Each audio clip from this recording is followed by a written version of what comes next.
That I was sentenced to third offense marijuana. Even after taking that plea, Boosie just got hit with a firearm sentence. 10 years? I was sentenced to 10 years. The system been let me down. And this time, it feels like the walls are really closing in. But the wild part isn't even the sentence. Boosie swears the system set him up. Some say it all traces back to when he beat his death row case. That's when the target on his back got bigger. The streets are buzzing, the block's in disbelief, and hip-hop just watched one of its rawest soldiers fall again. Torrance Ivy Hatch Jr., better known to the culture as Boosie Badazz, just pled out in a case that might end his run for good. It's just a plea that I'm doing on August 26th. To understand how it got this deep, you gotta rewind, back to Baton Rouge, Louisiana. That's where a young Boosie picked up the mic and started spitting the truth about struggle and survival. But behind the bars and beats was a man constantly at war with the law. Every win came with a price, and that record of his, it followed him like a shadow he couldn't outrun. It all started way back in 2008. Yeah. Now, how long have you been fighting this thing from the very, very beginning? I've been fighting for probably 3 years now, probably. 3 years. What should have been a regular day in the hood turned into the beginning of a nightmare. On October 22nd, 2008, Boosie got pulled over by East Baton Rouge deputies. They said they found weed in a Glock in his car. For most street dudes, that's routine business. But this was Boosie's third marijuana strike, and that's when the system flipped the script. It was a state case. The feds came, picked it up. They had a ruling in the Supreme Court that went in my favor, and the case got dropped by the judge. The case got dropped. The young rapper, fresh in the game and blowing up in the dirty South, got caught in the same trap that's been swallowing black men for generations. On September 22nd, 2009, he pled guilty to that third possession charge, and what came next was straight madness. Judge Chip Moore first gave him 2 years, but when they found out Boosie had broken house arrest, the judge doubled it to 4 years, just like that. But the system wasn't done. I was sentenced to third offense marijuana. 10 years? I was sentenced to 10 years. The system been let me down. While Boosie was already sitting behind bars, they stacked on even more charges, trying to keep him locked up for nearly a decade. In 2011, they accused him of trying to smuggle drugs into prison. He pled guilty again and got slapped with 8 years. The rap star who was just getting started suddenly found himself staring at a lost future. Then came the darkest twist. I was sentenced to 10 for third offense marijuana. Yeah. How you know if I'm drug addict if you never send me to rehab? I was sent straight to the pen. How am I, you know if I'm a drug addict if you never offered me rehab? June 17, 2010. Boosie was indicted for the first-degree murder of Terry Boyd. Prosecutors claimed he paid a man named Michael Marlowe Mike Loud to handle business in some territorial beef. If convicted, Boosie was looking at death row. Prosecutors tried painting him as a cold-blooded killer, even hinting he might have been tied to 5 other murders, with no real proof. First, it was a state case. Your lawyers came in, the state case was dropped. They turned his rap lyrics into evidence, dissecting songs like 187 Inches and Body Bag in court, saying those bars were confessions. Imagine that. Boosie stood tall and pled not guilty on June 28, 2010.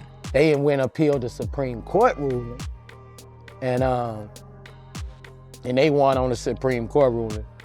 Now it was back again. His defense said the case was built on lies and shaky testimony from Marlowe Mike, who couldn't even keep his story straight. The defense was so confident they didn't call a single witness. They just said, the state's got nothing. Tension filled that Louisiana courtroom like smoke in a trap house. 12 jurors held Boosie's life in their hands while the hip-hop world waited, praying the man would walk free. On May 11th, 2012, it finally happened. Could appeal that, but that'll be 2-3 more years, and I'm just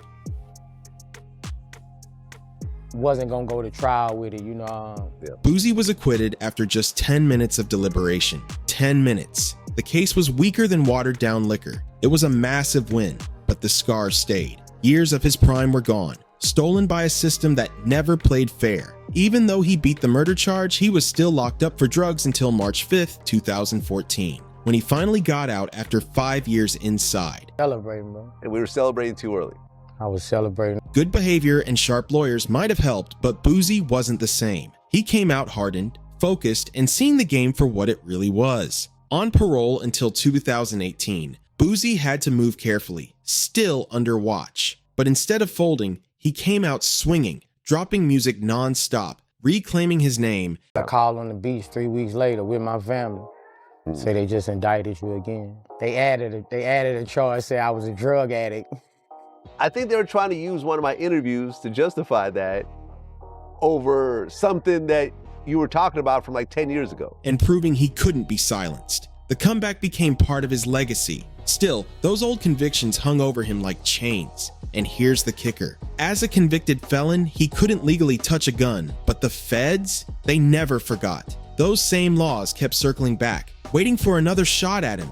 Wasn't gonna go to trial with it, you know. Yeah. I wasn't gonna go to trial with it from the dump, actually, but I feel like this the right move for me. You know, I trust in God, Vlad, I mean. Boosie's old 2011 drug conviction still haunts him. That felon label turns every firearm charge into a federal nightmare. Once the feds see that record, it's game over. The same pattern kept repeating after his 2014 release. In 2019, it happened again. Boosie got pulled over in Newnan, Georgia, after a deputy said his white Dodge Charger was swerving on the road. Stop asking for a fucking pardon. You taking your faith out. You taking your faith out of God. You ask God to put faith in a man. The smell of that sticky green hit the air, and the officer tore through the car, finding drugs and a loaded gun. Same story, different day. But May 6th, 2023, that's when things really blew up. Boosie had flown out to San Diego, just handling business. Man, stop asking people. So, you know, I trust in God, man. I mean, my prize I don't have no bad prize, I mean. A music video shoot and club performance in the Gaslamp Quarter. Nothing wild, but that night turned into the biggest legal storm since his murder trial over a decade ago. The streets couldn't believe it. Boosie was back in headlines. And this time, the feds were watching close. The 42-year-old rap vet rolled into America's finest city with big plans. Known as Boosie to his fans, now awaits sentencing. He's a father of 9 kids. His fiance was with him in court today. So some background on this case. Ready to film and rock the crowd at Phantom Lounge. What he didn't know was that law enforcement had already locked onto him, tracking every move like he was public enemy #1. The craziest part? Boosie got caught up doing what he's always done. Just want to get it over with, you know. Accept my guilty plea, I'm ready to get over it. Anything you want to say to your fans? Just say a prayer for me. Keeping it real with his fans. According to court documents, San Diego police were watching an Instagram live from a known Crip affiliate when they spotted Boosie in the background dubbing a gun in his waistband, chilling in a backyard. That one clip was all they needed. Just say a prayer for me. I just need prayer. I don't need nothing else. Yeah.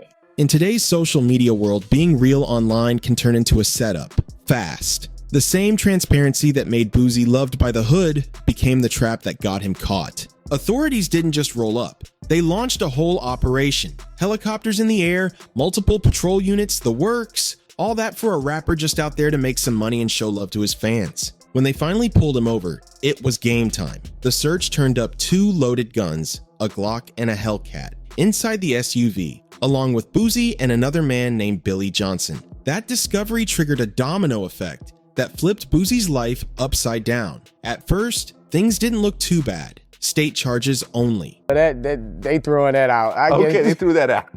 And Hatch currently lives in Atlanta. Now he faces a maximum of 15 years behind bars. His defense attorney did not disclose any parts of the plea agreement or any details about it, but the judge made it very clear today, regardless of what's in that plea agreement, it is the sentencing judge who will have the final say. Felon with a firearm, concealed carry, possession of ammo, and being an unlisted owner of a registered piece. His lawyer, Megan Blanco, was already planning a plea deal. Take probation, skip the cell, keep moving. Smart play. Boosie had learned from experience that sometimes you don't fight the system. You outthink it. Fans were confident he'd slide through this one like before. But then came the twist. And now it's my job to make sure that court understands the scope of the case and what the case is really about. And more importantly, all of the amazing things that Mr. Hatch has done for the community, continues to do, and the amazing things that he will do going forward. And it hit hard. On June 14, 2023, just when it looked like Boosie caught a break,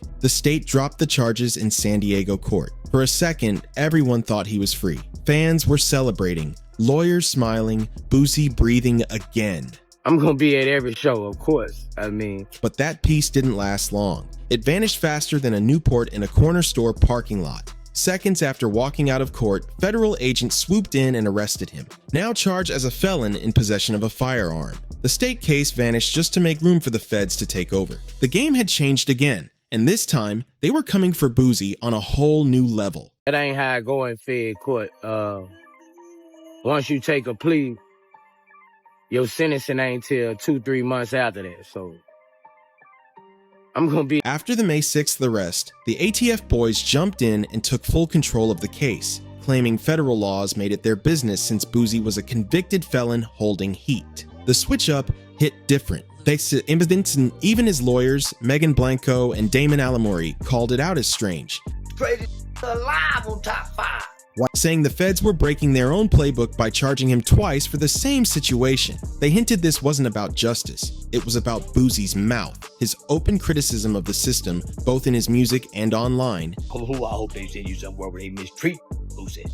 Clearly rubbed the wrong people the wrong way. You could see the toll on his face, the frustration, the exhaustion. Boosie spoke straight from the heart, calling it harassment and letting the world know how deep it cut. God have to push you where you gonna serve him in jail? He even posted a message for his kids, writing, "I want to take this time to apologize to my kids. I am sorry, and I love y'all forever." The thought of doing federal time while his 9 kids watched from home, that pain was eating him alive. He pled not guilty to the new federal charges, but at first, they held him in custody. Then, on June 20th, 2023, a magistrate judge dropped some mercy, granting him bail. It was up to the judge to give me credit for my anger monitor.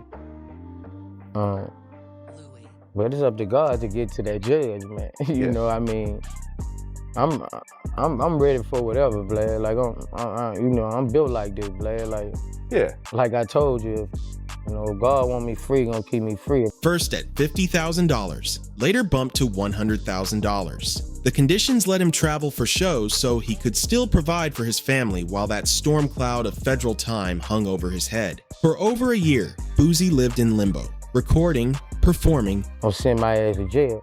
That'd be calm. That's all that be. Well, I mean, you've done it before. I'm being honest. Right. This is not me in front of the camera. I've never seen a gun on the coffee table. Smiling for cameras, all while wondering when that other shoe would drop.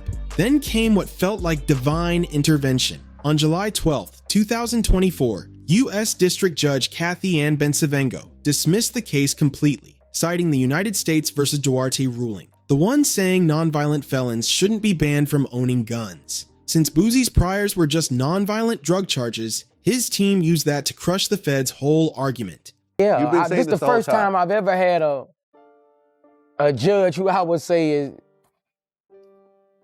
is fair. Our judges always stuck it to me.